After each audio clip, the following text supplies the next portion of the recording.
itu kesehatan mental? Setiap orang memiliki kesehatan mental, seperti halnya kesehatan fisik. Kita perlu menjaga dan memeliharanya. Menurut Organisasi Kesehatan Dunia atau WHO, kesehatan mental adalah keadaan sejahtera di mana setiap individu bisa mewujudkan potensi mereka sendiri. Artinya, mereka dapat mengatasi tekanan kehidupan yang normal, dapat berfungsi secara produktif dan bermanfaat, dan mampu memberikan kontribusi kepada komunitas mereka. Di dalam dunia medis atau psikologi, tidak pernah mengatakan gangguan mental itu sebagai penyakit. Jadi, nggak ada yang namanya sakit mental. Biasanya seringkali disebut dengan gangguan mental atau gangguan jiwa. Masalah kesehatan mental adalah serangkaian kondisi yang berdampak pada kesehatan mental. Karenanya, kondisi yang mengganggu suasana hati kita, perilaku, pemikiran, atau cara seseorang berinteraksi dengan orang lain. Kondisi ini bisa ringan, sedang, dan berat, dan ditentukan berdasarkan seberapa jauh dampaknya terhadap fungsi harian seseorang. Selanjutnya, kita akan membahas contoh gangguan mental yang umum. Ada depresi, stres, bipolar, gangguan kecemasan, dan lain-lain. Selanjutnya, kita akan membahas gangguan kesehatan mental. Penyebab biologinya itu adalah kondisi fisik, kondisi otak. Untuk penyebab psikologinya, kondisi emosi, kondisi pikiran, kondisi perasaan, dan lain-lain. Dan penyebab sosialnya adalah keadaan dalam lingkungan. Nah, kan tadi kita sudah membahas contoh-contoh gangguan mental dan apa itu gangguan mental. Sekarang kita ingin mengetahui apakah kita mengalami gangguan mental atau tidak. Hal-hal yang perlu kita lakukan adalah yang pertama sekali, kita harus ke ahli kesehatan mental untuk mendiagnosis apakah kita memiliki gangguan mental atau tidak. Ahlinya sendiri itu adalah psikolog atau psikiater. Kita akan didiagnosis berdasarkan yang pertama, mengobrol lebih dalam, wawancara, selanjutnya mengisi kuesioner, tes psikologi, dan bertanya dengan orang-orang terdekat.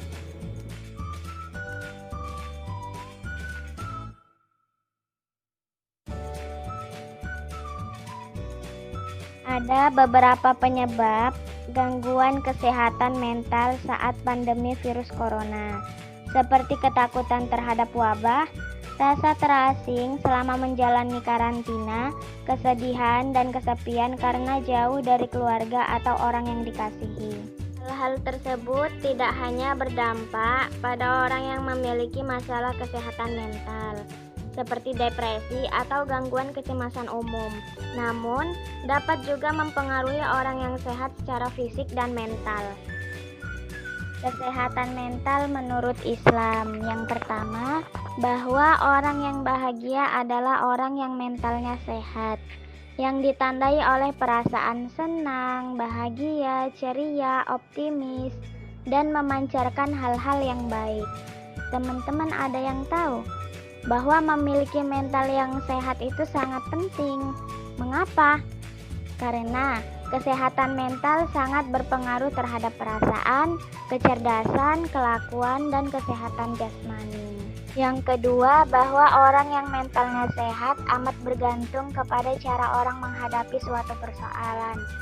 Bergantung kepada cara atau sikap menghadapi faktor-faktor sosial, ekonomi, politik, budaya, adat, dan sebagainya.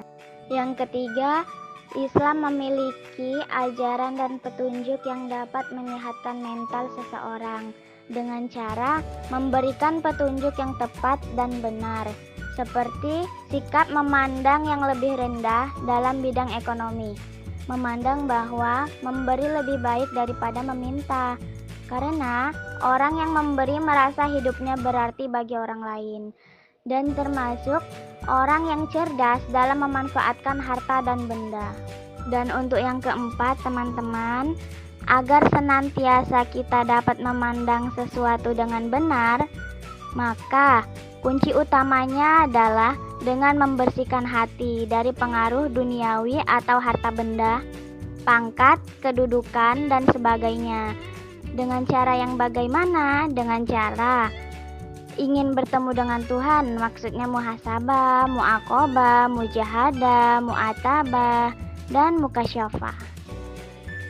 Jadi teman-teman, apapun kondisi kita saat kita emosi yang mengganggu hati kita, yaitu kecemasan, kecemburuan, stres, keraguan, kemarahan, ketidakpuasan, kekhawatiran, kesedihan, ataupun ketakutan, ya dengan kita mengingat Allah melalui zikir, berdoa, atau kontemplasi akan membantu kita meringankan. Seperti firman-Nya Allah yang dijelaskan di dalam Al-Quran Surah Ar-Ra'd ayat 28 yang artinya yaitu orang-orang yang beriman dan hati mereka menjadi tentram dengan mengingat Allah. Ingatlah, hanya dengan mengingat Allah lah hati menjadi tentram. Demikianlah penjelasan dari kita. Semoga bermanfaat ya untuk teman-teman sekalian, dan